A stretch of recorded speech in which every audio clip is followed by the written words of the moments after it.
नमस्कार। आप सभी का स्टडी हिंदी 786 यूट्यूब चैनल पर स्वागत है। आज हम हिंदी साहित्य के कुछ महत्वपूर्ण प्रश्न करेंगे। पहला प्रश्न है, निम्नलिखित में से कौन सी बोली पश्चिमी हिंदी की नहीं है? ब्रजभाषा, बुंदेली, खड़ी बोली और अवधी। इसमें से ब्रजभाषा, बुंदेली और खड़ी बोली ये पश्चिमी हिंदी की हैं, जबकि अवधी पूर्वी हिंदी की है। इसलिए ऑप्शन डी सही होगा। अवधी भाषा पूर्वी हिंदी की है।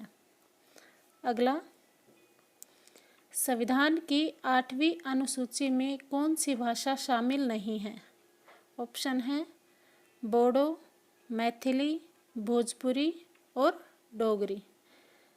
उत्तर होगा भोजपुरी। सी ऑप्शन सही है। बोडो, मैथिली और डोगरी ये तीनों संविधान की 8वीं अनुसूची में शामिल हैं। संविधान की 8वीं अनुसूची में 22 भाषाएं शामिल हैं।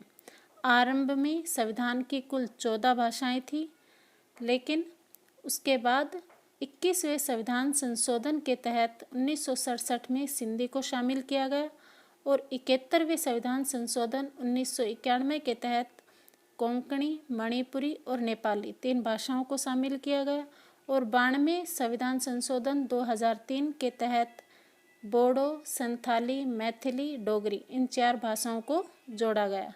अब संविधान में कुल 22 भाषाएं हैं। अगला प्रश्न, बिहारी उपभाषा वर्ग के अंतर्गत कौन सी बोली नहीं है? ऑप्शन है भोजपुरी, बुंदेली, मगही और मैथिली। उत्तर होगा बुंदेली। बिहारी की बी ऑप्शन सही है। बिहारी की बोलियां हैं भोजपुरी, मगही और मैथिली, जबकि बुंदेली बोली जो है वो पश्चिमी हिंदी की बोली है। अगला है, राहुल सांकृत्यायन ने हिंदी का प्रथम कवि किसे माना है? ऑप्शन है सरहपाद, पुष्य, सालिभत्सुरी और स्वयंभू। राहुल सांकृत्यायन ने हिंदी का प्रथम कवि सरहपाद को माना है। शिव सिंह सेंगर ने पुष्य या पुंड को माना है। गणपति चंद्रगुप्त ने सालिभत्सुरी को माना है और राम कुमार वर्मा ने स्वयंभू को माना है।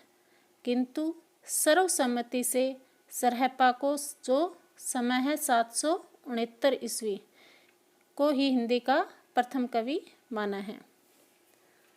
अगला है, निम्नलिखित में से अष्टछाप का कवि कौन नहीं है? ऑप्शन है मल्लुकदास, सूरदास, परमानंद दास और कुंभन दास। उत्तर होगा मल्लुकदास। अष्टछाप के 8 कवि हैं, जिसमें से 4 वल्लभाचार्य के हैं और 4 विठलनाथ के।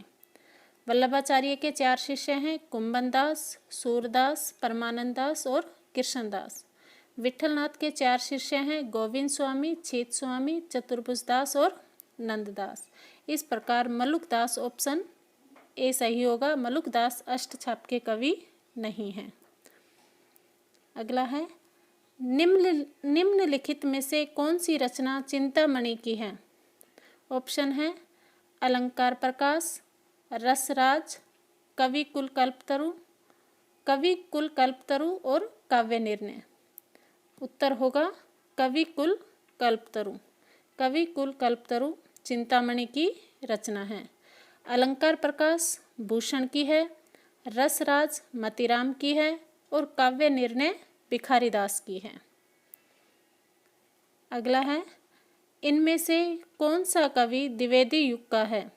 ऑप्शन है बद्री नारायण चौधरी प्रेमघन, राधा कृष्ण दास, जसवंत सिंह और गया प्रसाद शुक्ल स्नेही। उत्तर होगा इसका गया प्रसाद शुक्ल स्नेही। ऑप्शन डी सही है। बद्री नारायण चौधरी प्रेमघन और राधा कृष्ण दास ये दोनों भारतेंदु युग के हैं। जसवंत सिंह रीतिकाल के कवि हैं, इसलिए द्विवेदी युग के कवि हैं गया प्रसाद शुक्ल स्नेही। ऑप्शन डी सही है। अगला है, इनमें से कौन सा कवि प्रगतिवादी नहीं है? ऑप्शन है केदारनाथ अग्रवाल, भवानी प्रसाद मिश्र, त्रिलोचन और शिवमंगल सिंह सुमन। उत्तर होगा भवानी प्रसाद मिश्र, बी उत्तर सही है।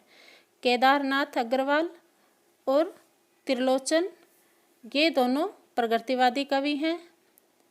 केदारनाथ अग्रवाल, त्रिलोचन और शिवमंगल सिंह सुमन ये प्रगतिवादी कवि हैं और भवानी प्रसाद जो मिश्र हैं ये प्रयोगवादी कवि हैं।